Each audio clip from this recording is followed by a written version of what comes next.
அதிரடியாக கலைக்கப்படவுள்ள நாடாளுமன்றம் கசிந்தது ரகசிய தகவல். சீனாவை வடக்கு கிழக்கு மக்கள் எதிர்க்கின்றார்கள். இந்தியா சென்று இடித்துரைத்த சாணக்கியன். தமிழ் மக்களை சிதைப்பதற்காக சிங்கள பேரினவாதம் பல வழிகளை கையாள்கின்றது.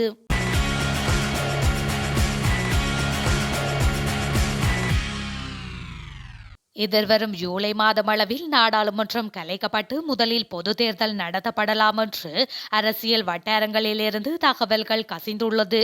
புலனாய்வு அமைப்புகளின் அறிக்கை மற்றும் உள்ளக கருத்து கணிப்புகளை அடிப்படையாக கொண்டு அதிபர் இந்த முடிவை எடுத்துள்ளார் எனவும் தெரிய வருகின்றது. எதிர்வரும் செப்டம்பர் 18 மற்றும் அக்டோபர் 18ற்கு இடைப்பட்ட காலப்பகுதிக்குள் அதிபர் தேர்தல் நடத்தப்பட வேண்டும். இதற்காக வரவு செலவு திட்டத்தில் 10 மில்லியன் ரூபாய் ஒதுக்கப்பட்டுள்ளது. எனினும் அதற்கு முன்னர் பொது தேர்தலை நடத்தினால் அதற்கான நிதி எவ்வளவு ஒதுக்கப்படும் என கேள்வி எழுப்பப்படுகின்றது. குறை நிரப்பு பிரேரணை ஒன்றை நாடாளுமன்றத்தில் முன்வைத்து நிதியை பெறலாம் என சுட்டிக்காட்டப்படுகின்றது. நாட்டின் அடுத்த போலீஸ் மாதிபராக தேசபந்து தென்னகோன் நியமிக்கப்பட்டுள்ளார். ஜனாதிபதியின் செயலாளர் சமநேக நாயக்கவினால் சற்று முன்னர் தேசபந்து தென்னகோனுக்கு நியமன கடிதம் வழங்கி வைக்கப்பட்டது. மேலும் நாட்டின் 36வது போலீஸ் மாதிபராக தேசபந்து தென்னகோன் நியமிக்கப்பட்டுள்ளமை குறிப்பிடத்தக்கது. இலங்கை ஜனநாயக சோசலிச குடியரசின் அரசியலமைப்பின் 41(a)(1) மற்றும் 61(e)(a) ஏற்பாடுகளின் பிரகாரம் ஜனாதிபதி ரணில் விக்ரமசிங்கவிற்கு வழங்கப்பட்டுள்ள அதிகாரத்திற்கு அமைவாக இந்த நியமனம் வழங்கப்பட்டுள்ளது. பாதாள உலக குற்றவாளிகள் மற்றும் போதைப்பொருள் பாவனைக்கு எதிராக நாடளாவிய ரீதியில் மேற்கொள்ளப்பட்டு வரும் ஜுக்திய நடவடிக்கைகளை தொடர்ந்து பதில் போலீஸ் மாதிபராக தேசபந்து தென்னகோனின் நியமனத்தை ஜனாதிபதி ரணில் விக்ரமசிங்க நீடிக்க உள்ளதாக ஆங்கில ஊடகம் ஒன்று செய்தி வெளியிட்டிருந்தமை குறிப்பிடத்தக்கது. சீனாவினுடைய கடனில் இலங்கை சிக்கியுள்ள போதும் வடக்கு மற்றும் கிழக்கில் வாழும் மக்கள் சீனா உள்நுழைவதை தடுத்தே வைத்துள்ளனர் என நாடாளுமன்ற உறுப்பினர் ராசமாணிக்கம் சாணக்கியன் தெரிவித்துள்ளார். இந்தியாவின் வெளிவிவகார அமைச்சகத்தின் அழைப்பில் டெல்லியில் நடைபெற்ற ரைஸ்னா 2024 டயலாக் 9வது மாநாட்டில் கலந்து கொண்டு உரையாற்றும் போதே அவர் இந்த விடயத்தை குறிப்பிட்டுள்ளார். மேலும் தெரிவிக்கையில் ஏனைய நாடுகள் குவாட்டுடன் இணைந்து பணிகளை மேற்கொண்டாலும் இந்து சமுத்திரத்தின் பாதுகாப்பிற்கு பாதகமான விடயங்களை மேற்கொள்கின்றனர். இலங்கையின் கடற்பரப்பில் 2/3 பங்கு வடக்கு கிழக்கிலேயே காணப்படுகின்றது. இது தமிழ் மக்கள் வாழும் பிரதேசங்களாக காணப்படுகின்றன. இந்த பிரதேசங்களில் சீனாவை வரவேற்பதில்லை. மேலும் இலங்கைக்கு பொருளாதார நெருக்கடி வந்த வேளையில் குவாட் நாடாக இருக்கக்கூடிய இந்தியாவே 4 பில்லியன் அமெரிக்க டாலர்களை வழங்கி உதவியது என்பதனையும் சாணக்கியன் சுட்டிக்காட்டியுள்ளார். குறித்த விழாவினுடைய பிரதம அதிதியாக இந்திய பிரதமர் நரேந்திர மோடி கலந்து கொண்டுள்ளதுடன் குவாட் அமைப்பில் உள்ள அங்கத்துவ நாடுகளான அமெரிக்கா, இந்தியா, ஆஸ்திரேலியா, ஜப்பான் ஆகிய 4 நாடுகளும் பங்கு பெற்றின. சபாநாயகருக்கு எதிரான நம்பிக்கையில்லா பிரேரணை தோற்கடிக்கப்படும் என முன்னாள் அதிபர் மஹிந்த ராஜபக்ஷ தெரிவித்துள்ளார். நெலும் மாவட்டத்தில் உள்ள பொதுஜன பெரமுனவின் தலைமை அலுவலகத்தில் இடம்பெற்ற ஊடக சந்திப்பிலேயே அவர் இவ்வாறு தெரிவித்துள்ளார்.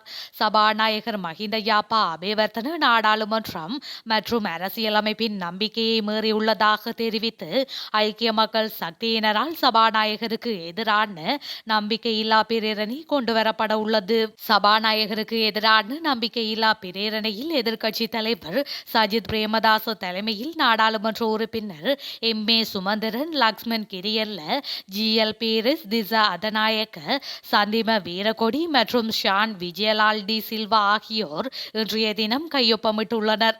இந்த நிலையில் மஹிந்த ராஜபக்ஷ இன்று நெலும மாவட்டத்தில் உள்ள பொதுஜன பெரமுன அலுவலகத்திற்கு சென்றிருந்த நிலையில் ஐக்கிய மக்கள் சக்தியினரால் சபாநாயகருக்கு எதிராக கொண்டுவரப்பட்ட நம்பிக்கையில்லா பிரேரணை தொடர்பில் ஊடகவியலாளர்கள் மஹிந்த ராஜபக்ஷவிடம் கேள்வி எழுப்பியிருந்தனர். இதற்கு பதிலளித்த மஹிந்த ராஜபக்ஷ சபாநாயகருக்கு எதிரான நம்பிக்கையில்லா பிரேரணை தோற்கடிக்கப்படும் என தெரிவித்துள்ளார். ஒற்றுமையாக இருக்கின்ற தமிழ் மக்களை பிரிப்பதற்காக சிங்கள பேரினவாதம் பல வழிகளை கையாள்கின்றது என மட்டக்களப்பு மாவட்ட முன்னாள் நாடாளுமன்ற உறுப்பினர் எஸ். ஸ்ரீநேசன் தெரிவித்துள்ளார். இதேவேளை கடந்த காலங்களில் வரவு செலவு திட்டத்தில் தங்களுக்கு சார்பாக வாக்களிக்க வைப்பதற்காக தமிழ் மக்கள் பணயம் வைக்கப்பட்டனர் என அவர் மேலும் குறிப்பிட்டார். சாவகச்சேரியில் நேற்று நடைபெற்ற தடைகளை வெல்லும் தமிழ் தேசியம் என்ற நிகழ்ச்சியில் கலந்து கொண்டு கருத்து தெரிவிக்கும் போது அவர் இவ்வாறு குறிப்பிட்டுள்ளார். இங்கு அவர் மேலும் கருத்து தெரிவிக்கையில், ஒற்றுமைப்பட்டு நிற்கின்ற தமிழ் மக்களை அவர்களை பிரிப்பதற்காக, அவர்களின் ஒற்றுமையை சிதைப்பதற்காக சிங்கள பேரினவாதம் 5 பாக்களை பயன்படுத்துகின்றது. அவை பணம் கொடுத்தல், பதவி கொடுத்தல், பயமுறுத்துதல், பணயம் வைத்தல், படுகொலை செய்தல் என்பவையாகும். கடந்த காலங்களில் வரவு செலவு திட்டத்தில் தங்களுக்கு சார்பாக வாக்களிக்க வைப்பதற்காக பணயம் வைக்கப்பட்ட சம்பவங்களும் உண்டு. எமது அரசியல் சக்திகள் காலத்துக்கு காலம் தமிழ் தேசிய பாதையில் நின்று தடம் மாறுகின்ற போது அல்லது தங்களை அறியாமல் தடம் புரளுகின்ற போது, சிறுவர்கள் தவறுவிடும் போது அவர்களுக்கு சரிப்பிழைகளை எடுத்து சொல்லி வழிப்படுத்துவது போல் நமக்கு ஒரு மூதவை அவசியம். அந்த மூதவையில் சுயநலமற்ற புத்திஜீவிகள், ஆன்மீக தலைவர்கள் போன்றோர் காணப்பட வேண்டும். அவர்கள் தமிழ் தேசியத்தின் வழி நின்று தவறுகின்ற அரசியல் சக்திகளை வழிநடத்துபவர்களாக இருக்க வேண்டும் என அவர் மேலும் தெரிவித்துள்ளார். ஜனாதிபதி தேர்தல் தொடர்பில் தற்போதைய ஜனாதிபதி ரணில் விக்ரமசிங்கவுடன் கலந்தாலோசனை ஒன்றை நடத்த பசில் ராஜபக்ஷ இலங்கை வர உள்ளதாக தெரிவிக்கப்படுகின்றது. பொதுஜன பெரமுன கட்சியின் மூத்த அரசியல்வாதிகள் பலரின் வேண்டுகோளுக்கு அமையவே அவர் விரைவில் நாடு திரும்ப உள்ளதாக கூறப்படுகின்றது. பொதுஜன பெரமுன கட்சியை உருவாக்கிய பசில் ராஜபக்ஷ கடந்த டிசம்பர் தொடக்கம் அரசியல் செயற்பாடுகளை விட்டும் தவிர்த்தும் அமெரிக்காவில் ஓய்வெடுத்துக் கொண்டிருக்கின்றார். இந்த நிலையில் கட்சியின் மூத்த அரசியல்வாதிகளை ஒதுக்கி செயற்படும் நாமல் ராஜபக்ஷவின் நடவடிக்கைகள் மற்றும் எதிர்வரும் ஜனாதிபதி தேர்தல் தொடர்பில் கட்சிக்குள் எழுந்துள்ள பிளவுகள் தொடர்பில் பசில் நேரடியாக தலையிட்டு தீர்மானம் ஒன்றை எடுக்க வேண்டும் என்று கட்சியின் மூத்த அரசியல்வாதிகள் பலரும் வலியுறுத்தியிருந்தனர். அதனை ஏற்று நாடு திரும்ப உள்ள பசில் ராஜபக்ஷ எதிர்வரும் 2 வாரங்களுக்குள் ஜனாதிபதி ரணில் விக்ரமசிங்கவுடன் நேரடி கலந்துரையாடல் ஒன்றையும் நடத்த உள்ளார்.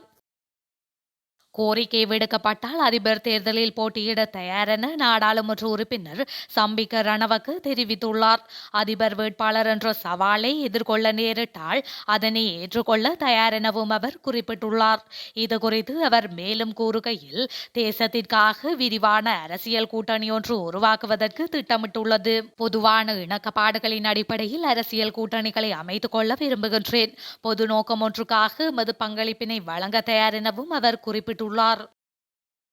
தேசிய மக்கள் சக்தி அரசாங்கத்தின் கீழ் எவரேனும் மக்களின் சொத்துக்களை அபகரிக்க வந்தால் தடியடி எடுத்து அடிப்போம் என அக்கட்சியின் தலைவர் அனுரகுமார திசாநாயக்க குறிப்பிடுகின்றார்.